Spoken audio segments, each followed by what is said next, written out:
All right, good day. Welcome, fathers, deacons, Canadians, and Americans. Anybody? Okay, let's do the state thing. Americans love their states. Who's here from Michigan? Go Blue, is that the right team? All right. My high school was Catholic Central Crusaders. We always said Go Blue, but we looked like Penn State. I don't know, we were confused. Anyone from Pennsylvania, Maryland? There's two. Any southern states, Alabama, Texas, anything like that? Any guys going to say Roll Tide? No? What other states do we have here? Wisconsin. Wisconsin. Badgers. Yeah. Cheese. Badgers. Anything else? Yeah? Mexico. Bienvenido. All right. Entonces, vamos a hacer la conferencia en español, ¿sí? No? All right. Pouvons faire en français. All right, good day. As I said, I want to say a special thank you to all those of you who've traveled great distances to be here. And thank you so much to Mr. Finley and co. for the bagpipes. That was absolutely awesome. I think that's a highlight for a lot of people. And thank you to the fathers for the great Mass and benediction. Mass this morning, benediction, and Stations of the Cross last night, everything.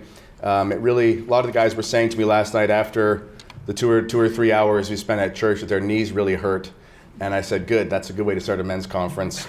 Stop being so soft, Sam. Okay, and thank you especially to the members of the Holy Name Society. It is a testament to the group of traditional Catholic men that we have in our priory and surrounding community that we can do this thing. This is 100% volunteer. We do not make a single profit off of this thing. We do this because we love the Catholic faith. We want the reign of Christ in society, and we're sick and tired of the nonsense that goes on in our countries, and we'd like things to change. And the only way it's going to change is if we change our hearts and minds first, and then we can permeate that through society. That starts here. All right. And also, last thing, thank you to Lord Aaron Duque and James Passia for the filming and recording as well. I was going to have to do that myself, and I was sweating bullets. All good talk should start with a joke. So hopefully this is funny. Flanagan walks into a bar. The barman says, Flanagan, what'll it be today? And he says, oh, I'll have 3 shots of whiskey. He says, why 3 shots? That's a lot of whiskey. And he says, well, me 2 brothers are out at war. And I said, every day that they're still alive, I drink for them and drink for myself. He says, okay. Pours 3 shots of whiskey on the bar. Next day he comes in, Flanagan, what'll it be? 3 shots just like yesterday. Pours it on the bar. The next day he comes in, Flanagan, I'm assuming you'll have 3 shots of whiskey.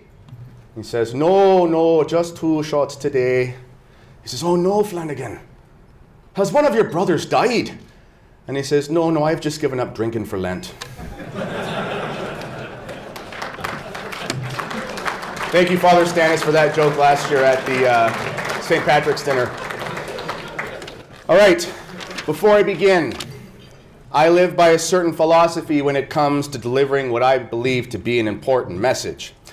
In sports, there are what are called carrot players and stick players. A carrot player is motivated by getting into the end zone or scoring goals. He wants to get the carrot at the end. The stick player is motivated by the stick, meaning either he doesn't want to get whacked or he wants to whack somebody else with it. I've always been a stick player, and I know no other way of communicating. I'm not here to make friends. I'm here to tell you the truth. So please, if anything I say upsets you, please know that I did that on purpose and I expected it to, and I hope it helps. You're welcome. This talk is entitled, Live Not by Lies. I believe there is a book out there by the apostate conservative author Rod Dreher of the same name. This has nothing to do with his book, although I did hear it was a good book, but it's nothing to do with that if you've read it. 3 questions I want to pose to you for consideration. Number 1, why are you at a men's conference? Number 2, why are you here at a Catholic men's conference? Number 3, more importantly, why are you here at a men's conference served by the faithful and priests of the SSPX? Regarding the first question, it does seem a bit odd, doesn't it, that it is necessary to travel hundreds and thousands of miles in some cases to attend a gathering of men who are like-minded. It is a strange thing. I would imagine back in the day, they didn't have to have these sorts of conferences, even if they always had reasons to gather. What does it say about our civilization that in order to get together with a group of like-minded men, we have to put on an annual event? Of course, this is not to say anything derogatory about the fact that we're doing this, far from it, but only to ponder why it is necessary in the first place. I imagine men who went to work in the mines and the fields and whatever thing awesome men in the past used to do. I don't think they thought to themselves, hey, we should probably organize something where a bunch of men get together because we rarely get to do that. Second question, what does it say about the state of Catholicism that these sorts of conferences are required for Catholics specifically? We're supposed to be virtuous. We're supposed to be the leaders. Shouldn't our parishes and dioceses be sufficient? Shouldn't there be a thriving community of husbands and fathers and young unmarried men who see each other all the time? Of course, that does happen in some places, and we're lucky at our priory to have such a community, but we understand that it is generally speaking a rare thing in the grand scheme. And a testament to our community here, we are so fortunate to have, is that the men of this parish and this priory have such strong bonds that we can make this happen. Third question. What does it mean that the only way to have a fully traditional Catholic men's conference is to have it hosted by a bunch of semi-communion, partial communion, half-schismatic weirdos from the SSPX? I did write an article, by the way, on my Substack. It was called Join the SSPX and Partially Go to Hell. Because if we're sort of in the church, sort of not, then only some of us get saved. It's very modern ecclesiology. I've looked around. There are no traditional Catholic men's conferences besides this one in North America. It doesn't exist. Maybe even in the whole world. I don't know. There's not a single one. Sure, there are men's conferences, but they're often a bit lame, even if some are a little bit better than others. I know that the one in this diocese just hosted a bishop who extolled the grandeur of the Alpha program. You know, that evangelization program made by Anglicans. But don't worry, it was the Catholic Alpha program. I love it when we use heretical systems and call them Catholic. It makes everything better. I'll tell you a quick story. I was asked to be a keynote speaker for a conference in this very diocese in 2020. But I was summarily let go after they found out I was a schismatic. The host asked what I wanted to call my presentation, and I said, Terror of Demons. Kid you not, this man replied, I said, oh, that's too intense. We don't want to scare people off. So in the London diocese, a name of St. Joseph is too scary. Well, I instead published a book by the same name, and it became a bestseller, so joke's on them. The point is, the church and society are in such a sorry state that not only must we intentionally put on conferences just to be around other like-minded men, and not only must the Catholic Church do this as well, but only the Society of St. Pius X is willing to foster such an event when virtually no one else will. All of this is because there is a war on Catholic tradition that has been raging mercilessly since the Second Vatican Council and has greatly intensified as of late. If anything, we have Archbishop Lefebvre to thank for preserving Catholic tradition for each and every one of us, because without his courage, we would not be here. Now, let's ask ourselves a deeper question. How did things get to this point? It's one thing to say we have a problem, but why do we have a problem? Doctor says you're sick. It's like, yeah, but doc, why am I sick? How did we get to the point where the church and society writ large are so disordered that we find ourselves in a veritable nuclear winter rather than the promised new springtime? There are many answers to this question, but I would like to focus on one single area. We are here because men have stopped telling and saying the truth. In the church, to appease the world, the hierarchs in recent decades have stopped teaching and preferred dialogue. This is insane. The church does not listen to the world. The church tells the world. The world has nothing to teach the church because its father is the devil. In our institutions, in order to climb higher on the corporate ladder, we keep our mouths shut and put up with the insane feminist and so-called diversity nonsense so we don't get in trouble. Be on time for that land acknowledgement. Make sure you wear your stupid orange shirt for fake residential school abuse day. Remember, it's okay to burn down churches as long as Justin Trudeau says it's fine. All because Catholic priests had the audacity to come here and save the souls. They love the natives more than anyone in this country. And we have the Canadian Martyrs to thank for that.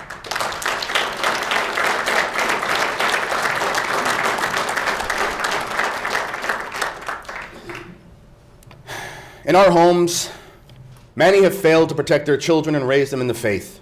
Fathers have believed the lie that their children can have the world and all its disorder, and they will still turn out okay.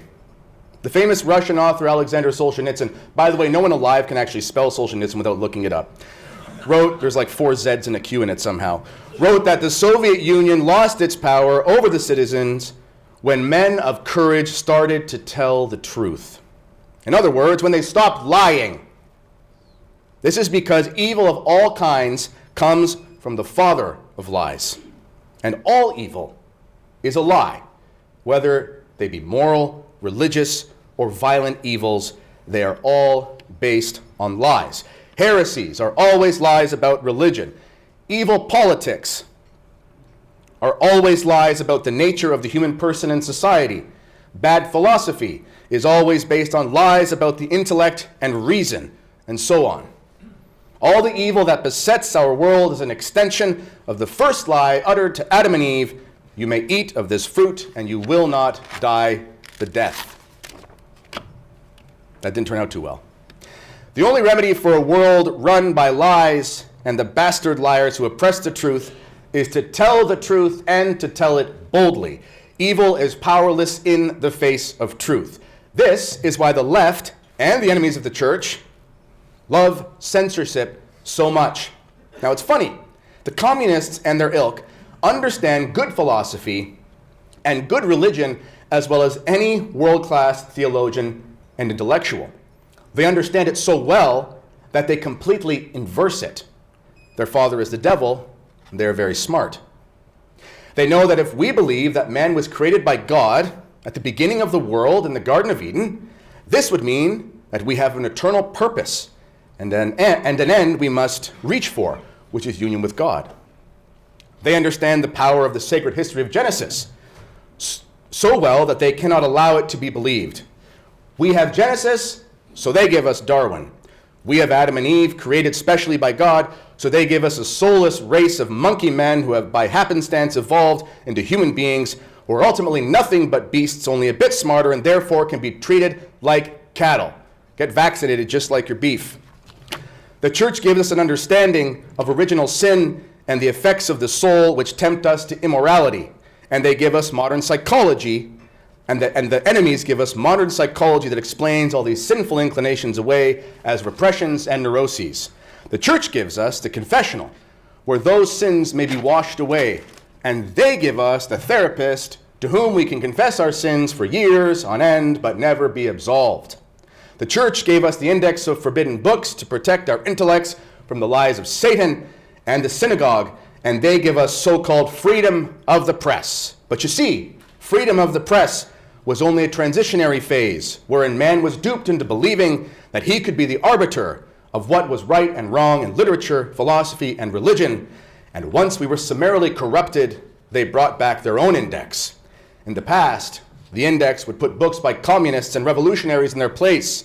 But now, the communist revolutionaries put the Bible on the index of books not approved by communists. The church gave us the sacrament of marriage, and the communists gave us the anti-sacrament of divorce. We could go on, but you get the point. Conservatives are utter fools if they think they can combat leftists by appealing to amorphous freedom as a way of combating these satanic inversions. No, we must ironically look at the enemies of the church and understand that they are only doing what the church and Christendom always did, but in an upside-down way, where good is evil and evil is good. But again, how did the enemies of God gain all their power? As I said, we lied. Catholics lied to themselves after the council when they were presented with a Lutheran Talmudic worship service called the Novus Ordo and believed the lie that if the Pope said it was good, then it must be good. You may as well say the Pope made Chinese food and called it lasagna, therefore it must be lasagna.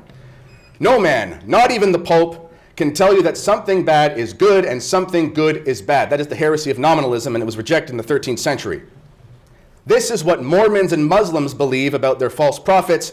It is not what Catholics are supposed to believe about their Pope. Men have lied to themselves and continue to lie to themselves when they think, well, this will be the last X-rated video I'll watch. Then I'll stop. No, it won't.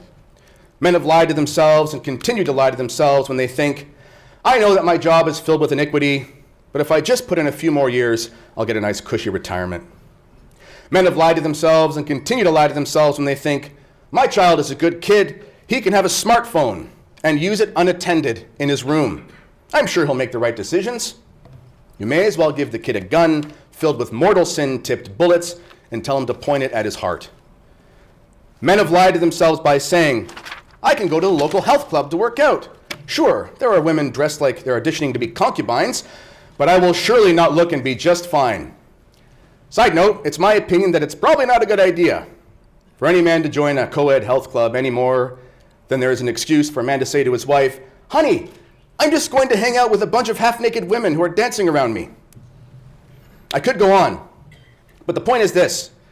The world offers us lies, and time again, we justify assenting or consenting to these lies, and we always have a reason.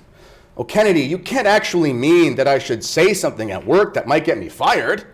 That's exactly what I'm saying. But Kennedy, I have a mortgage. How will I make my car payments and afford that vacation to Cuba? Respectfully, this demonstrates an attachment to the creature more than an attachment to the Creator.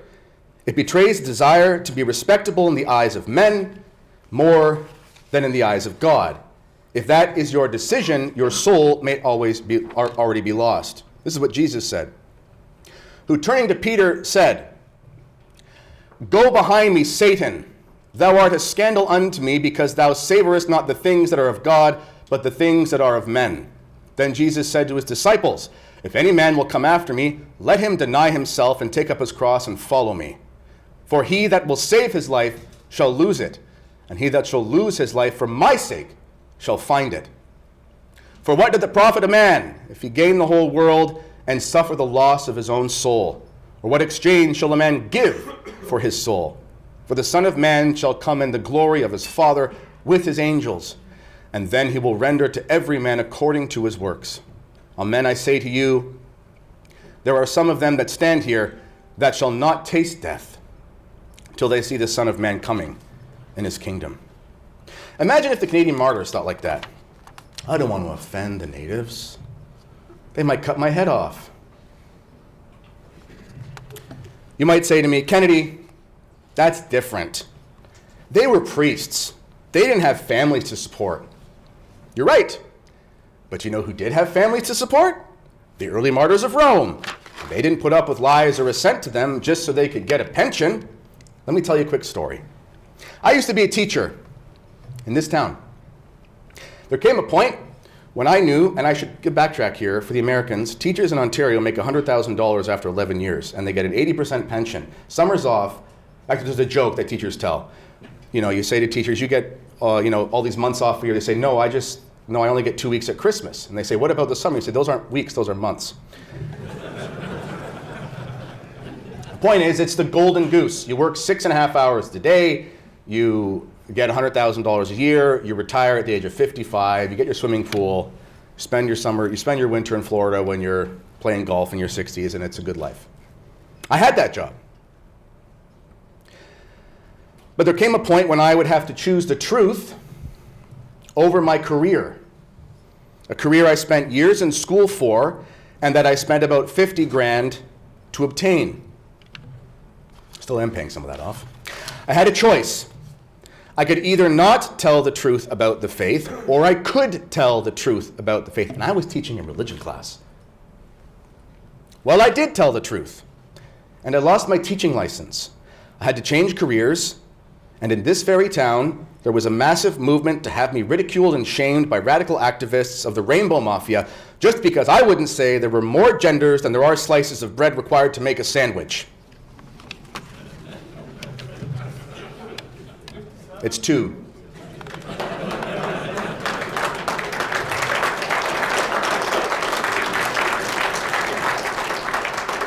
I had no backup plan. I was accosted by people in public. My children were accosted.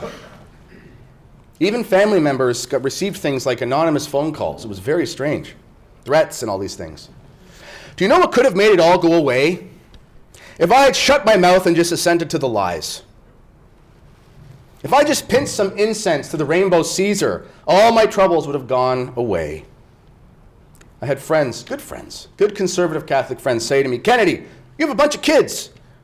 You're just starting your career. You have to find a way to keep your head down. How would that be any different in my position than participating in the lies?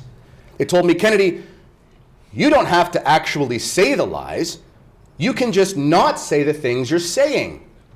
Really? Imagine a Christian in Rome saying, well, I don't support what Diocletian is doing to St. George, cutting his head off and all, but I won't say anything about it if asked. The minute you decide to shut up about the lies and keep to yourself, you are already at the risk of becoming a tool of the devil. Even if you personally do not commit the grave sin of lying in the positive sense, you have still made yourself an accomplice, at least indirectly.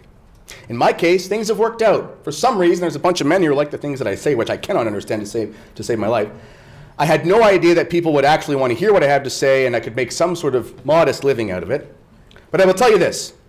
I was prepared to make a radical change. And in fact, we did make radical changes by moving and all this kind of stuff. But I was prepared to make radical career changes if that is what it took.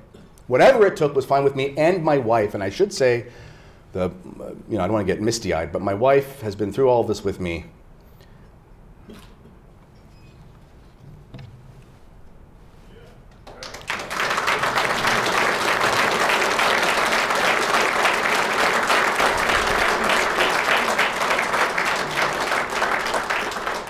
An ideal woman who can find one. Well, I did.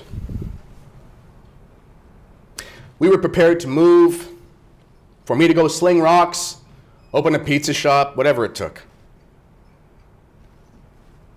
There is no amount of money or adulation worth the swallowing of the truth.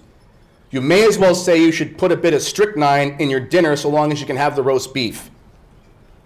Now, I'm not saying you have to go looking for trouble. That's what I do. But when trouble finds you, which it will, you can't do some sort of Jesuitical sleight of hand to get out of it. Sure, if you can escape, then take a route out. But just remember that your escape will also be temporary. Christ knew that he could evade the Pharisees for a bit by escaping through the crowds. But he also knew full well that there would be a time when he would stand before the Sanhedrin, and there would be no escape. He is the truth, and he demonstrated that by living in the truth. The world is not going to become sane overnight. And until it is sane, things are not going to get better anytime soon. Sure, there is pushback, and God be praised, in some places it's happening, against a lot of the woke and heretical nonsense. But look at what the enemies are doing. They're not slowing down. They're ramping up. Satan always resorts to impotent, childish rage. It doesn't create anything, but while he's doing it, it's very destructive. What are you going to do at your job when the blue-haired guy who calls himself Jenny tells you to sign on the dotted line, or you'll have to go through some sort of sensitivity training? Sorry, Jenny. What are you going to do when you find out that the school is teaching your son how to be your daughter? Unless men of courage stand up and risk their livelihoods, we are not going to make it through this. Every man here has to make the conscious decision to stop putting up with lies. And it is not enough to simply not utter the lie, as I have alluded to. You must speak the truth when called upon. When you speak the truth, the darkness is helpless. Listen, imagine if men of faith simply told the truth and didn't put up with all this garbage. Do you really think all your coworkers hold deep, woke, and communist beliefs? No. In fact, a lot of people think that all this stuff is really annoying and stupid. And there really aren't that many committed ideologues. It's probably 15 to 10, maybe 20%, maybe. In San Francisco, it's like 80%. Toronto is probably like 70%. But in normal places, with regular people, it's not that bad. If you speak up at your next meeting or in mixed company, you might tick some people off that are nut jobs, but you would be surprised at how refreshing other people might find it if you just say something like, I don't think Islam is a good religion. Or, I don't think that it's fair that just because the Jews talk about their suffering all the time, I'm supposed to be all hunky-dory with Israel bombing the tart of innocent women and children. Or maybe you say, men who dress like female strippers and dance around children while reading stories at libraries should be thrown in a rubber room. And anyone who thinks a drag queen story hour is a good idea should wear an ankle bracelet that alerts the public when they are within 300 meters of a playground or an elementary school. I'm being nice. Or how about, no, my kids will not be watching that show when they come to your house because it's evil, and you should be ashamed that you let your kids watch that. Alas, we have been beaten down into submission to the point where no one wants to say anything because they're worried about the consequences. Speaking of consequences, have we forgotten what a blessing it is to be reviled and persecuted for the sake of Christ? Blessed are they that suffer persecution for justice's sake, for theirs is the kingdom of heaven. Blessed are ye when they shall revile you and persecute you and speak all that is evil against you untruly. That's the key, untruly. For my sake, be glad and rejoice, for your reward is very great in heaven. For so they persecuted the prophets that were before you. If we are scared to speak up, then what are the odds we will hear God say to us at our judgment, well done, good and faithful servant. Everyone, therefore, that shall confess me before men, I will also confess him before my Father who is in heaven. But he that shall deny me before men, I will also deny him before my Father who is in heaven. Do not think that I have come to send peace upon earth. I came not to send peace, but the sword. For I came to set a man at variance against his father, and the daughter against her mother, and the daughter-in-law against her mother-in-law. Call to mind these other words of our Lord the next time you consider skirting around the truth. He says in the book of the Apocalypse, I know thy works. Thou art neither cold nor hot. I would that thou wert cold or hot. But because thou art lukewarm, and neither cold nor hot, I will begin to vomit thee out of my mouth. Men, it's actually very simple. We tell the truth, no matter what, and if we're lucky, we're persecuted and hated, and because of that, we're blessed in the eyes of God. It's pretty simple, pretty easy insurance plan. Or we can be effeminate weasels who try not to offend anyone, and Christ will vomit us to hell. I'll take option number 1 and not number 2, please. Imagine if Archbishop Lefebvre had kept silent. Where would the Latin Mass be? Would there be any traditional seminaries? If it wasn't for that man's courage and willingness to simply tell the truth, no matter the consequence, we would all be singing "Gather Us In" while receiving communion from the lady in the pantsuit.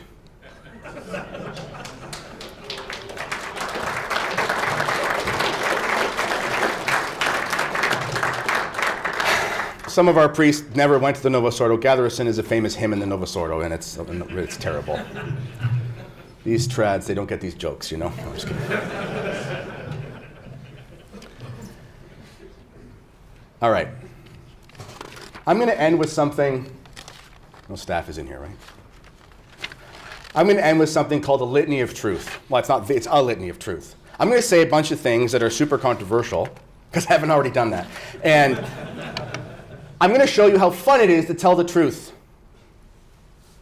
Here goes. Now remember, I would say these things outside of this room, which is why I'm no longer a teacher. So, number 1, feminism is transgenderism. Number 2, Judaism is definitionally the religion of the Antichrist. The Novus Ordo was created by a Freemason who looked to the Talmud for inspiration. Muhammad is in hell with Martin Luther and Maimonides. Israel is a genocidal state, and Hamas is following Islam to the letter. There is no salvation outside the Catholic Church. Justin Trudeau is Fidel Castro's son.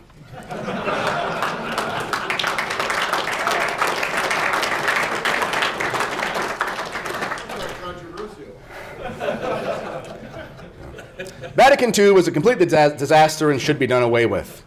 There is no such thing as religious liberty because there is no such thing as liberty for the devil's heresies. The bishops who covered up for perverts or promoted sodomy should be exiled or worse in a saner time. Pachamama was bad, but Pope Francis was only doing what John Paul II did before him at Assisi. Charismatic renewal is a Pentecostal heresy, and the Holy Ghost would never make anyone babble on in weird tongues and wiggle around on the floor like a drunkard. The Virgin Mary and I have a lot in common. Both of us have never been to Medjugorje. Any bishops...